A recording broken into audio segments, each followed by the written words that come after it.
नमस्कार विद्यार्थी मित्र मैत्रिणींनो, नुकतीच बहुप्रतीक्षित अशी राज्यसेवा पूर्व परीक्षा डिक्लेअर झालेली आहे। त्याची डेट आहे 13 सप्टेंबर।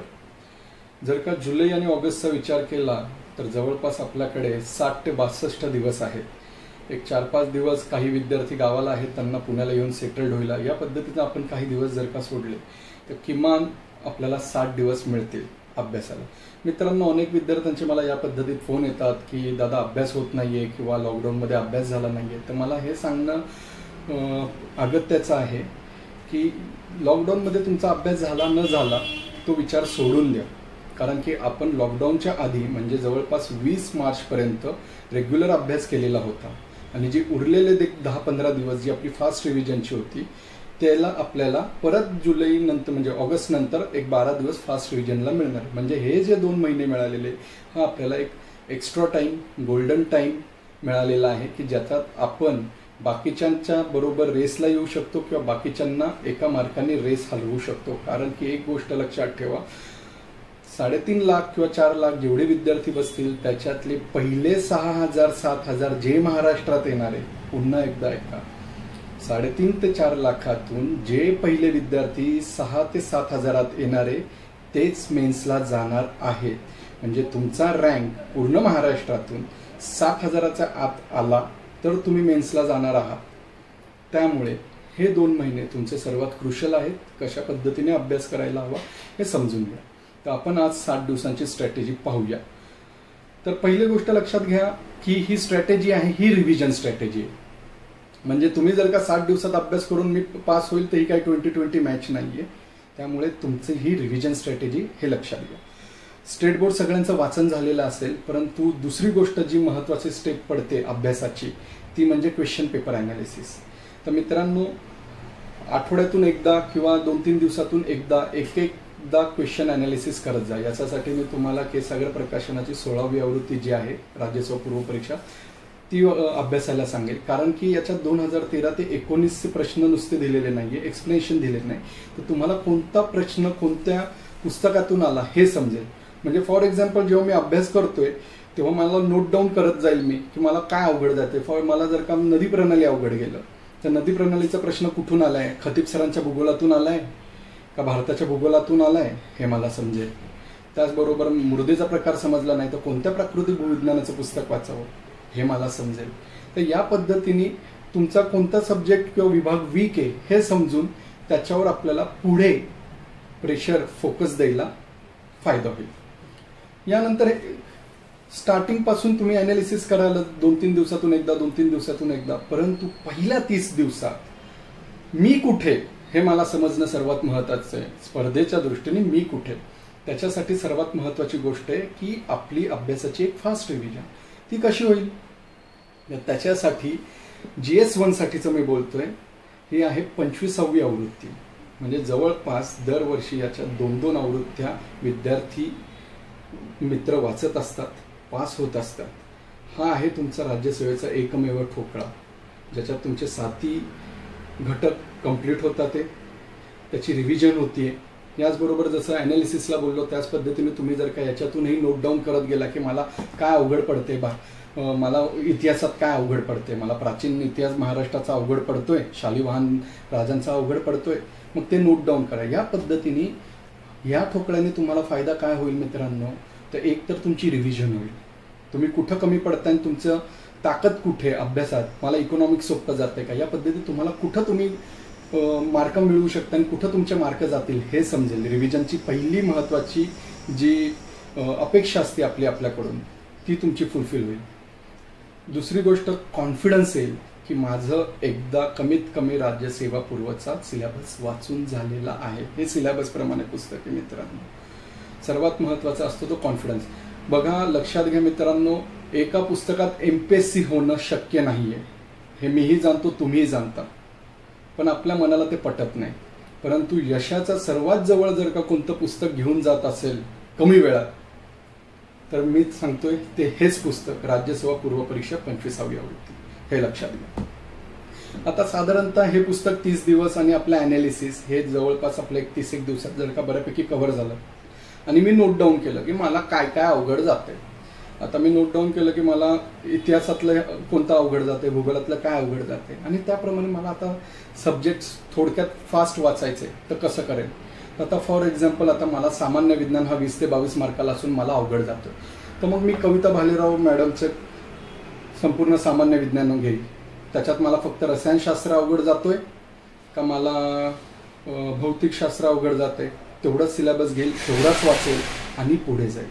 या पद्धतीने मी अभ्यास करेल. मित्रांनो, अजून एक मला सांगावं असं वाटतंय, ते म्हणजे 2021 साठी प्राध्यापक रविभूषण सरांचं जनरल सायन्सचं पुस्तक लुसेंटचं आपण मराठीत ट्रान्सलेट करत आहोत. त्याचं एडिटिंग पण सुरू आहे, तर ते येऊन जाईल. त्यानंतर झालं सामान्य विज्ञान. दुसरा विषय येतो तो म्हणजे भूगोल. मित्रांनो, राज्यसेवेला जास्तीत जास्त करून भारताचा भूगोल विचारला जातो.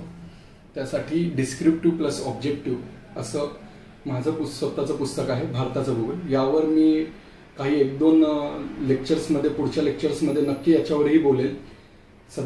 फक्त सध्यापुरतं थोडं थांबूया. तर भारताचा भूगोल.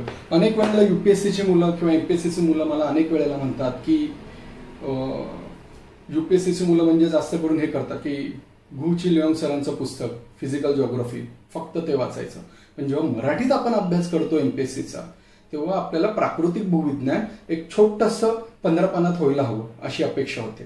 पण मित्रांनो, तुम्ही विसरताय, 2016, 17, 18, 19ला जास्तीत जास्त प्रश्न हे प्राकृतिक भूविज्ञानावर आले, आणि हे सर्व प्रश्न प्राध्यापक सुब्रत आपटे सरांच्या प्राकृतिक भूविज्ञानामधून आलेले आहेत.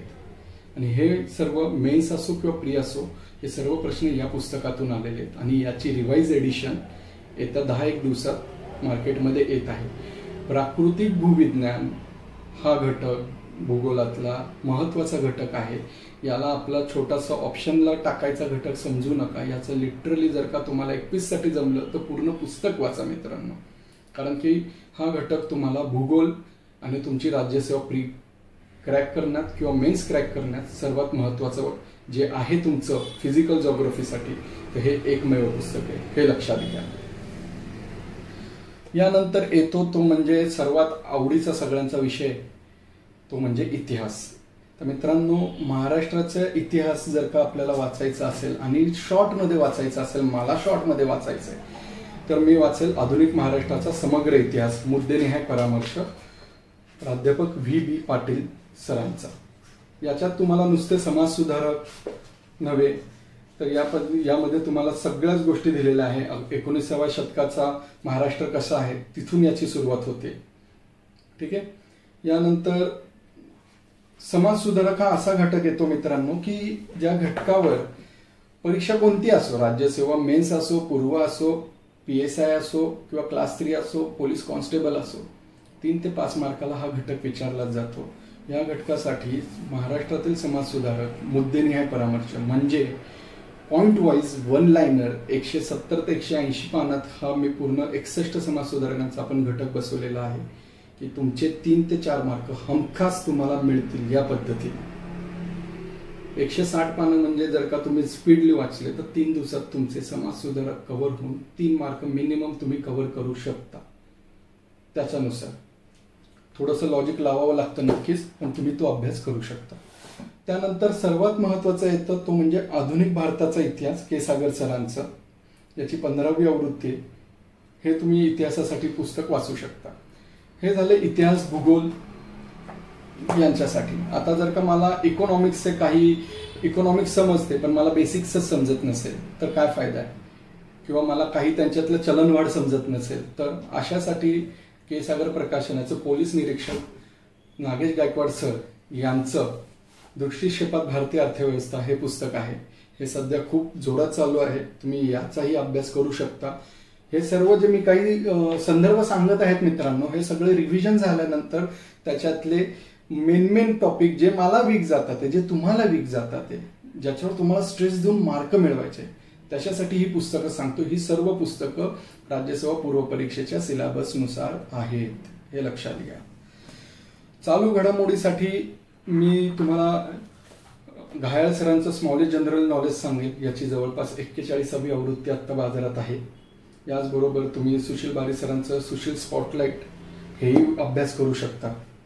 त्यानंतर सर्वात महत्त्वाचा घटक येतो तो म्हणजे राज्यघटनासाठी तर एम लक्ष्मीकांत सरांचं पॉलिटीला आजपर्यंत तरी महाराष्ट्रात चॅलेंज नाहीये, पण त्याचबरोबर मला जर का एक मार्क महत्वाचा असेल तर त्याच्यासाठी मी के सागर सरांचं भारतीय राज्यघटना आणि राजकारण हा पेपर 2 ला पण येतो, म्हणजे GS पेपर 2 मेन्ससाठी हेही पुस्तक आत्तापासून अभ्यासेल की या दोन्ही पुस्तकातून तुमचा राज्यघटनेचा एकही मार्क आजूबाजूला जाणार नाही किंवा तुम्ही बिलकुल तो तुमच्याकडून यूज होणार नाही. यानंतर सर्वात शेवटचा घटक येतो तो म्हणजे कमी मार्कांना 5 ते 7, त्यामुळे आपण थोडं कमी महत्व देतो, ते म्हणजे संपूर्ण परिस्थिती जैवविविधता. याच्यासाठी योगेश नेतनकर जे स्वतः आयुक्त आहेत, सहाय्यक विक्रीकर आयुक्त, यांचं स्वतःच एका अधिकाऱ्यांचं पुस्तक आहे हे जैव परिस्थितिकी. याचा तुम्ही नक्की अभ्यास करा. याच्यात सर्व घटक कव्हर होतात आणि हे छोटं पुस्तक आहे, 301 पानांचंच असेल. 7 मार्कांना 300 पानं काही जास्त होत नाही. हे झालं पेपर 1चं मित्रांनो. यानंतर येतो तो म्हणजे पेपर 2. तर माझं नेहमी सांगणं हेच राहील की जर का दिवसभरात तुमचा 10 ते 14 तास अभ्यास व्हायला हवा, कमीत कमी या पिरियडमध्ये व्हायलाच हवा. रात्री झोपताना दररोज विचार करा झोपताना की मी अजून 10-15 मिनिटं अभ्यास करू शकत होतो का, आणि जर का उत्तर आलं होय मी अजून 15 मिनिटं अभ्यास करू शकत होतो, तर एक लक्षात घ्या, तुम्ही त्या दिवसाचे अभ्यासासाठी तुम्ही तुमचे 100% दिलेले नाहीत, हे लक्षात घ्या. दुसरी गोष्ट, सीसॅट हा पेपर 2 आहे येतो, तो पूर्ण एक पेपर आहे. त्यामुळे डेली या 60 दिवसात तुम्ही मिनिमम 2 तास अभ्यास करा आणि अभ्यासाची वेळ जास्तीत जास्त 3 ते 5 ठेवा, कारण की या वेळेत तुमचा सीसॅटचा पेपर विचारला जातो, म्हणजे तुम्ही तो पेपर तुम्ही देता, त्यामुळे 3 ते 5 मध्ये तुम्ही तो अभ्यास करा. यानंतर यासाठी तुम्ही डॉक्टर शशिकांत अन्नदाते सर जे स्वतः शिक्षण तज्ज्ञ आहेत यांचं पुस्तक अभ्यासू शकता. दुसरं सीसॅट समग्र मार्गदर्शक घायाळ सरांचं आहे. या दोन्हींपैकी कोणतंही तुम्ही पुस्तक एक अभ्यासा, त्याप्रमाणे अभ्यास करा सीसॅटचा. निर्णय क्षमता सोडून जर का जे काही अंकगणित बुद्धिमापनचे प्रश्न असतात, जसे राजेश सुरेशपेक्षा 5 वर्ष मोठा आहे, सुरेश राजेशपेक्षा 2 वर्षांनी लहान आहे, किंवा मी डावीकडे गेलो मग उजवीकडे वळालो, किंवा 3 त्रिकोण 2 चौकोन 2 चौकोन 2 त्रिकोण. त्यानंतर स्वर व्यंजनाचे जे प्रश्न असतात AEIOचे, किंवा अंकांचे प्रश्न असतात 2 आणि 4, मग 4 आणि 6, तर पुढचा अंक कोणता. या पद्धतीचे जे प्रश्न असतात हे फिक्स प्रश्न असतात, म्हणजे त्यांचा पॅटर्न फिक्स असतो. तर या प्रश्नांचा तुम्ही एक पद्धतीने अभ्यास करू शकता. म्हणजे कसा, तर तुम्ही पहिले 5 प्रश्न घ्या या पुस्तकात, दोन्हीपैकी कोणत्याही एका पुस्तकातून. सोपे प्रश्न लिहा, त्याचं उत्तर लिहा, त्याचं स्पष्टीकरण लिहा. त्यानंतर 5 अवघड प्रश्न घ्या, ते प्रश्न लिहा, त्याची उत्तरं लिहा, त्याचे स्पष्टीकरण लिहा. त्यानंतर 5 सराव प्रश्न लिहा, त्याची उत्तरं तुम्ही स्वतः सॉल्व्ह करा आणि त्याचं स्पष्टीकरण तुमच्या मनाने लिहा. अशा पद्धतीचे जर का हे प्रश्न तुम्ही 15 पद्धतीने असे 15 प्रश्न प्रत्येक पॅटर्नचे सोडवले, कारण की पॅटर्न फिक्स असतात, त्याच्यात फक्त आकडेमोड किंवा राजेश सुरेशऐवजी अनिरुद्ध किंवा अजून काहीतरी नाव येणार आहे, तर या पद्धतीची नावं बदलणार आहे फक्त, आणि थोडेफार आकडेमोड. त्यामुळे ही जी फंडा आहे, कन्सेप्ट आहे, हे जर का तुम्ही एका वहीत लिहून ठेवले 15-15 प्रत्येकाचे, तर तुम्हाला ही रिव्हिजनला सोपं पडेल. जेव्हा तुमचा पेपर 1 देऊन तुम्ही बाहेर याल आणि जे काही तुम्हाला 1-2 तास मिळतील अभ्यासाला, त्यावेळेला हे जर का प्रश्न उत्तरं तुम्ही सॉल्व्ह केले तर तुमचा मेंदूला ती सवय लागेल, एक मेंदू गरम होईल, हीट येईल, आणि तेव्हा तुम्हाला सीसॅट सॉल्व्ह करायला इझी पडेल, कारण की तुम्हाला ते मेंदू गरम झालेला आहे, त्यामुळे पटापट सगळ्या गोष्टी आठवतील. हे लक्षात घ्या. जागरण टाळा मित्रांनो. मेन कोणाच्या टाइम टेबलमध्ये स्वतःला बसवू नका. कोणीतरी अधिकारी म्हटले की 10 वाजता अभ्यासाला लागा, तर तुम्ही 7ला उठला तर 7 ते 10 तुम्ही गप्पा मारत बसाल आणि 10ला अभ्यासाला लागाल, असं करू नका. तुमचं स्वतःचं टाइम टेबल फिक्स करा, दुसऱ्याच्या टाइम टेबलमध्ये स्वतःला कोंबवू नका. हे लक्षात घ्या. अभ्यास केला. एक शेवट एवढंच सांगतो मित्रांनो, ध्येय फिक्स हवं. मला काय व्हायचं, मला अधिकारी व्हायचं, हे तुमच्या मनात घ्या. आणि लॉकडाऊन होतं, मी आता अभ्यासिकेत जाऊ शकत नाहीये किंवा मी घरी राहतोय, अभ्यास कसा होईल, काहीही नाही. 21 दिवसात सवय लागते असं सगळे लोक म्हणतात. त्यामुळं आतापर्यंत तुम्हाला सवय लागायला हवी घरातल्याची, आणि त्याच घरी राहताय ना जिथं तुम्ही 10वी-12वीला अभ्यास करून चांगले मार्क मिळवलेत. म्हणजे तेव्हा वडिलांची भीती वाटत होती म्हणून चांगले मार्क मिळाले आणि आज वडिलांची भीती कमी झाली म्हणून मार्क मिळत नाहीयेत. असं काय होतंय का आपलं ध्येय आपल्या वडिलांच्या भीतीपेक्षा कमी पडतंय, याचा एकदा विचार करा जर का घरी अभ्यास होत नसेल तर. आणि मित्रांनो, जसं अर्जुनाला फक्त आणि फक्त माशाचा डोळा दिसत होता, तसं जर का तुम्हाला पोस्ट हवी असेल आणि तुम्हाला फक्त तुमची पोस्ट दिसत असेल तर कोणतीही प्रतिकूल परिस्थिती असेल तुम्ही कुठेही बसून अभ्यास करू शकता, हे लक्षात ठेवा आणि अभ्यासाला लागा. यश तुमचेच आहे मित्रांनो. धन्यवाद.